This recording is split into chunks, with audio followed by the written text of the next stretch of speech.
Di kelas komponen React ada 3 timeline atau 3 life cycle yang bisa kita perhatikan dan kita berikan efek samping, yaitu komponen did mount ketika dia pertama kali dibuat, komponen did update ketika ada update, dan yang ketiga will unmount ketika dia dibersihkan atau untuk menghilangkan efek samping yang kita berikan di did mount ini. Jadi dengan ketiga ini kita bisa memberikan efek samping ketika kita mau melakukan sesuatu dengan komponennya. Sebut saja kita mau melakukan logging, timing, subscription, dan masih banyak lagi. Nah, sebagai contoh di sini misalnya kita mau mengubah title-nya seperti ini, saya bisa memasukkan mengganti dokumen title-nya dengan kata profil lalu mengambil dari namanya.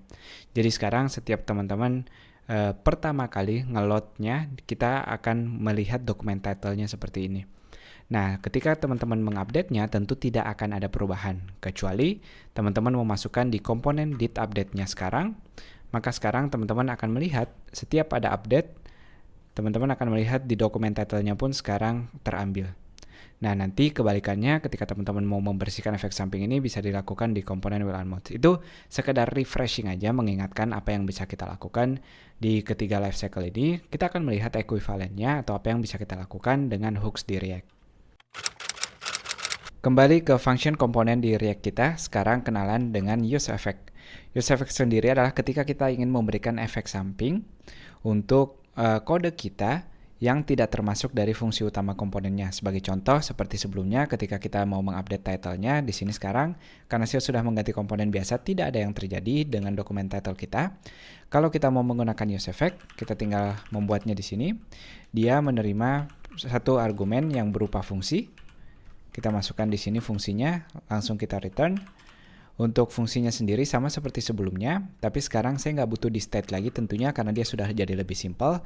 Saya tinggal ambil namanya aja. Nah, di sini saya ngasih tahu, saya tolong berikan efek samping ketika ada perubahan di bagian name-nya, tolong update si dokumen title-nya. Kita lihat sekarang apa yang terjadi pada saat saya save halamannya.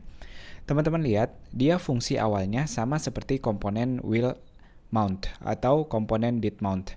Karena pada saat dia pertama kali jadi, dia sudah otomatis mengupdate title-nya tanpa diupdate sekalipun.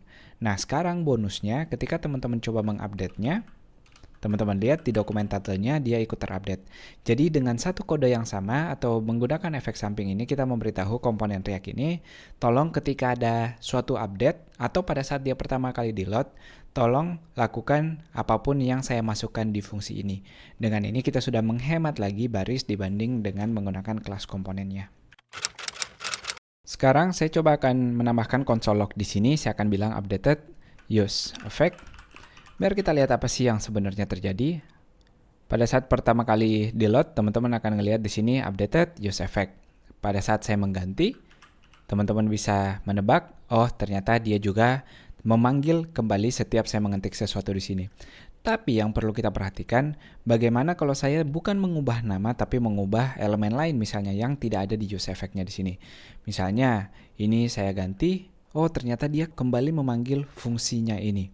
Nah, di sini kita perlu hati-hati, apakah use effect-nya ini mau selalu kita panggil atau pada saat namanya aja yang terupdate. Di kasus ini, saya hanya mau ketika namanya terupdate. Untungnya use effect punya parameter kedua yang kita masukkan di dalam bentuk array. Kita mau memberitahu hanya ketika namanya terupdate baru saya mau memanggil fungsi dari use effect-nya sini. Nah, sekarang coba kita reload dulu untuk memastikan dia tetap terpanggil untuk pertama kali. Dan pada saat saya mengubah, dia tetap terpanggil. Tapi jika saya mengubah sesuatu di sini, dia tidak lagi terpanggil. Nah, ini cara kita untuk membatasi agar tidak overkill. Hanya ketika properti tertentu yang kita update atau yang kita lakukan perubahan, baru kita mau memberikan efek sampingnya. Berikutnya, untuk menyamai komponen will unmount atau ketika komponennya sudah tidak dibutuhkan lagi, biasanya teman-teman mau beres-beres sesuatu, ini memang tidak selalu dibutuhkan. Saya akan memberi contoh sederhana di sini yang mungkin kurang bermakna buat teman-teman, tapi sekedar melihat penggunaannya aja. Jadi ketika kita mau membersihkan sesuatu, ketika komponennya sudah tidak dibutuhkan lagi, kita bisa memasukkan di dalam fungsi pertamanya dengan mereturn suatu fungsi. Sebagai contoh di sini saya akan return console log finished. Nah, saya bisa mendemokannya dengan sederhana ketika saya nge-save sesuatu di sini karena saya pakai create React app, dia akan nge-reload semuanya.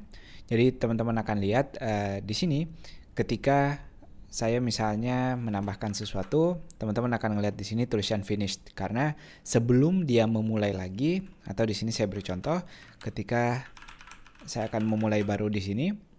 Jadi sebelum dia memulai yang baru, dia menyelesaikan dulu. Pada saat dia menyelesaikan, dia akan melihat apa yang ada di dalam return-nya ini. Atau ketika kita mau unsubscribe misalnya, stop timing atau apapun itu yang teman-teman mau hentikan efek sampingnya, teman-teman bisa masukkan di fungsi return di dalam fungsi pertamanya ini. Ini sekedar contoh aja gimana teman-teman bisa menyamai komponen will and mount di kelas komponennya. Sama seperti penggunaan useState yang bisa dilakukan berkali-kali, useEffect pun teman-teman bisa lakukan yang sama. Ini cocok ketika teman-teman mau melakukan fungsi yang berbeda untuk ketika ada update di properti yang berbeda. Sebagai contoh, ketika kita mau mengubah sesuatu di bagian image source-nya, kita bisa melakukan misalnya yang di sini kita nggak ngeganti dokumen title-nya, tapi sekedar nge-console log hasil dari image source-nya di sini. Saya akan tambahkan agar teman-teman bisa melihat. Jadi saya punya use effect dua yang berbeda di sini. Kita ngelihat dulu. Saya maunya teman-teman lihat title terjalan, console log juga berjalan.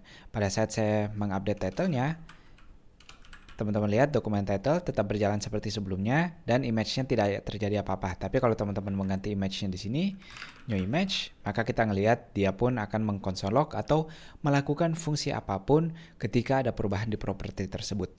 Jadi ini dia cara simpel untuk memisahkan atau memberikan dua efek yang berbeda tergantung mana properti yang mau memberikan efek samping tertentu.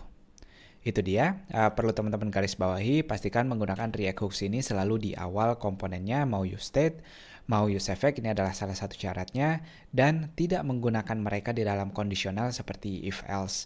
Jadi dia selalu muncul di awal dan tidak dibungkus di dalam kondisional. Sifatnya teman-teman udah bisa mulai terbiasa di sini ngelihat React Hooks, dia selalu menggunakan kata use, lalu camel case dengan salah satu fungsinya, dan yang kedua mereka bisa dipakai berkali-kali.